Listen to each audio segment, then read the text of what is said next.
بسم اللہ الرحمن الرحیم۔ میں جب یہ پڑھتا ہوں کہ اس نے 22 لاکھ مربع میل پہ اسلام کا پرچم لہرایا تو کہتا ہوں وہ آدھی دنیا کا حکمراں تھا۔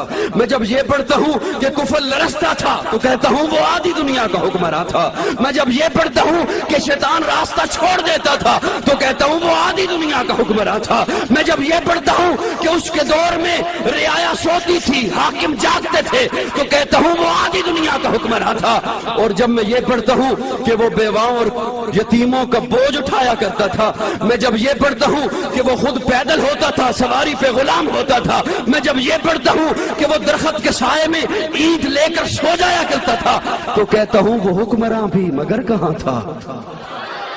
وہ آدھی دنیا کا حکمراں تھا، وہ حکمراں بھی مگر کہاں تھا؟ بپھرتی موجوں پہ حق پرستوں کی سادہ کشتی کا بادباں تھا۔ بڑا مبارک ہے نام اس کا، ستاروں جیسا مقام اس کا، وہ ایک شاہی صفت مجاہد جو سوئے منزل رواں دواں تھا۔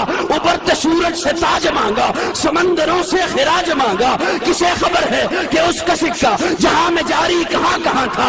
حسن سے پوچھو، علی سے پوچھو، تم اس کے بارے نبی سے پوچھو، اندھیری شب میں چراغ بن کر جو ساری دنیا میں ذوفشاں تھا۔ ہائے ہائے اس کی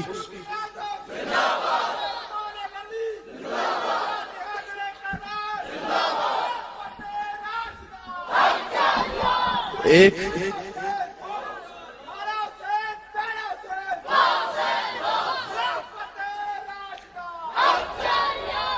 میں ایک ترتیب کے ساتھ چل رہا ہوں، اسی حساب سے آپ کی داد بھی میرے ساتھ چلتی رہے۔ ایک بکنے والا بکتا ہے، عمر 2 نمبر تھا۔ یہ آپ کی اب اپنی مرضی ہے، اپنی آواز کو، اپنے مسلک کو، اپنے خوبصورت عقیدت کو یہاں تک رکھتے ہو یا باہر پھیلاتے ہو، کہ اب جتنی آپ کی آواز ہوگی اتنا ہی باہر جائے گا۔ ایک بکنے والا بکتا ہے، عمر 2 نمبر تھا۔ میں نے کہا کسی جھگڑے میں پڑنے کی ضرورت ہی نہیں، آئیے رسول اللہ سے پوچھتے ہیں، یا رسول اللہ بتائیے عمر کیسا تھا؟ یا رسول اللہ آپ بتائیے عمر کیسا تھا؟ تو آقا کہتے ہیں مجھے رب نے جو بھی دیا نا آلہ دیا۔ نہیں بلند آواز ذرا جھوم کے کہو سبحان اللہ، ذرا مسکرا کے کہو سبحان اللہ۔ آقا کہتے ہیں مجھے رب نے جو بھی دیا، بولو نا، مجھے جو بھی دیا آلہ، حسن دیا آلہ، جمال دیا آلہ، کمال دیا آلہ، اخلاق دیے آلہ، اصحاب دیے، بول اصحاب دیے آلہ، معجزات دیے آلہ، کتاب دی آلہ، مزاج دیا آلہ، ازواج دی، بیٹیاں دی۔ آقا کہتے ہیں مجھے رب نے جو بھی دیا، اچھا اللہ آلہ کیوں کہا؟ اس لیے کہ وَلَسَوْفَ يُعْطِيكَ رَبُّكَ فَتَرْضَىٰ، میں محبوب کی رضا چاہتا ہوں۔ اللہ کہتے ہیں میں محبوب کی رضا چاہتا ہوں۔ آلہ اور بلکہ میں تو یوں کہوں گا، اور سنبھالیے گا جملہ، میں کہتا ہوں اگر رب کے خزانے میں کوئی اور آنکھیں آلہ ہوتی وہ مصطفیٰ کو دیتا، یہی آلہ تھی جو دے دی۔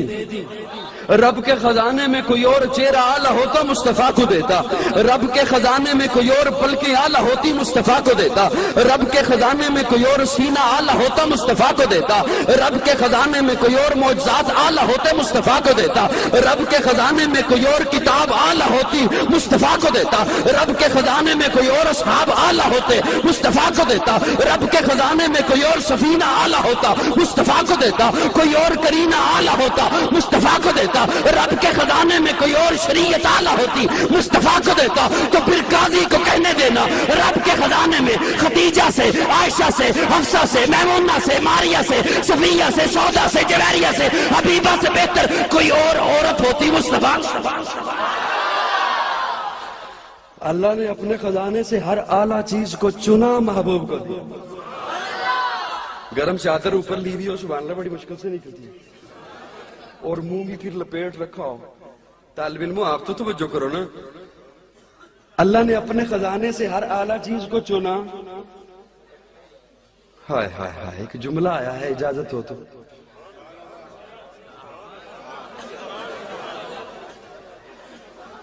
اجازت ہے؟ توجہ، اللہ نے اپنے خزانے سے ہر اعلیٰ چیز چنی، محبوب کو دی، محبوب کو اعلیٰ بنا کے بھیجا۔ جس اللہ نے اپنے محبوب کو اتنا اعلیٰ بنایا ہے، اتنا اعلیٰ بنایا ہے، اس ذات اقدس کے متعلق تیری میری یہ بحث کیا معنی رکھتی ہے کہ اللہ نے اپنے محبوب کو کیا کیا دیا ہے؟ نہیں سمجھ سکے؟ کسی کی یہ بحث کیا معنی رکھتی ہے کہ اللہ نے محبوب کو کیا دیا ہے؟ میں صرف ایک جملہ عرض کرتا ہوں، کہاں تک گنو گے؟ کہاں تک گنو گے کہ کیا کیا دیا ہے؟ آپ کی زندگیاں ختم ہو جائیں گی، آپ کی نسلیں ختم ہو جائیں گی کہ اللہ نے محبوب کو کیا کیا دیا ہے۔ مجھے یہ بتاؤ، اللہ نے محبوب کو کیا نہیں دیا؟ یوں نہیں، بلند آواز سے، اللہ نے محبوب کو کیا؟ ہاتھ رکھو کسی عظمت پر، ہاتھ رکھو کسی شان پر، ہاتھ رکھو کسی بلندی پر، ہاتھ رکھو کسی عروج پر، ہاتھ رکھو کسی مقام پر کہ اللہ نے یہ نہیں دی، بلکہ اللہ نے تو اعلان کرا دیا، محبوب انا اعطیناک الکوثر، محبوب تجھے شان بھی، مقام بھی، رفعت بھی، بلندی بھی، عروج بھی، معراج بھی کثیر عطا کیا ہے۔ اور سنو، میں مسلک چھپایا نہیں کرتا، سب کچھ دیا، اب آپ کی مرضی ہے آپ اسے داد دے کر کتنا نوازتے ہو۔ سب کچھ دیا، سب کچھ دیا، ایک چیز نہیں دی۔ محبوب کو سب کچھ دیا، ایک چیز نہیں دی، محبوب کو خدا نہیں بنایا۔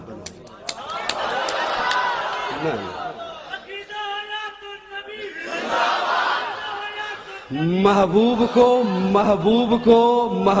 کو خدا نہیں بنایا، رب نہیں بنایا، الہ نہیں بنایا۔ اور بڑی توجہ سے سننا، الہ بنانا نوٹ کر لینا، کل سمجھ آ جائے گا۔ الہ بنانا اس کے بس میں بھی نہیں تھا، خدا بنانا اس کے بس میں بھی نہیں تھا، رب بنانا اس کے بس میں بھی نہیں تھا۔ اگر وہ خدا بناتا تو وہ خدا تو بنایا ہوا ہوتا، اور جسے بنایا جائے خدا نہیں ہوتا، جسے بنایا جائے الہ نہیں ہوتا، جسے بنایا جائے رب نہیں ہوتا، جسے بنایا جائے مخلوق ہوتا ہے، خالق نہیں، جسے بنایا جائے عابد ہوتا ہے، معبود نہیں، جسے بنایا جائے ساجد ہوتا ہے، مسجود نہیں، ارے جسے بنایا جائے لینے والا ہوتا ہے، داتا۔ محبوب کو سب کچھ دیا سوائے خدا نہیں بنایا، رب نہیں بنایا، اعلان اور مقام اتنا دیا کہ شیر خدا سیدنا علی المرتضیٰ فرماتے ہیں، میں آقا کے ساتھ جا رہا تھا، میں نے دیکھا سامنے جو درخت آتا آقا کو سلام کرتا۔ شیر خدا علی المرتضیٰ فرماتے ہیں، میں آقا کے ساتھ جا رہا تھا، میں نے دیکھا سامنے جو پتھر آتا آقا کو سلام کرتا، جو مٹی کا ڈھیلا آتا آقا کو سلام کرتا۔ قاضی کے مریدوں، میں کوئی جملہ کہنے جا رہا ہوں، خدا را ضائع نہ کرنا۔ شیر خدا علی المرتضیٰ فرماتے ہیں کہ سامنے جو پتھر آتا آقا کو سلام کرتا، جو درخت آتا آقا کو سلام کرتا، جو مٹی کا ڈھیلا آتا آقا کو سلام کرتا۔ ارے آقا کا مقام تو یہ ہے کہ پتھر سلام کرے، پتھر کا کنکر سلام کرے، درخت سلام کرے، درخت کا پتا سلام کرے، مٹی سلام کرے، مٹی کا ڈھیلا سلام کرے۔ اگر آج کا کوئی بشر اکڑ جائے کہے میں سلام کا قائل نہیں، وہ تو پتھر سے ہون نعرہ لا حیات النبی دا۔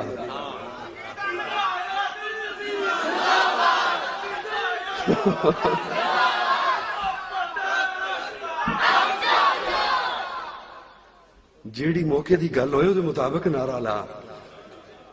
آج کا کوئی بشر اکڑ جائے کہ میں سلام کا قائل نہیں، وہ تو پتھر سے بھی اسے اسے پتھر کیوں کہتے ہیں؟ پتھر کا کیا قصور ہے؟ اور پتھر کا کیا قصور ہے؟ پتھر تو قائل ہے۔ اوئے ہوئے، آج تک نہیں سنا ہوگا آپ نے جو جملہ، پتھر تو قائل ہے سلام کا،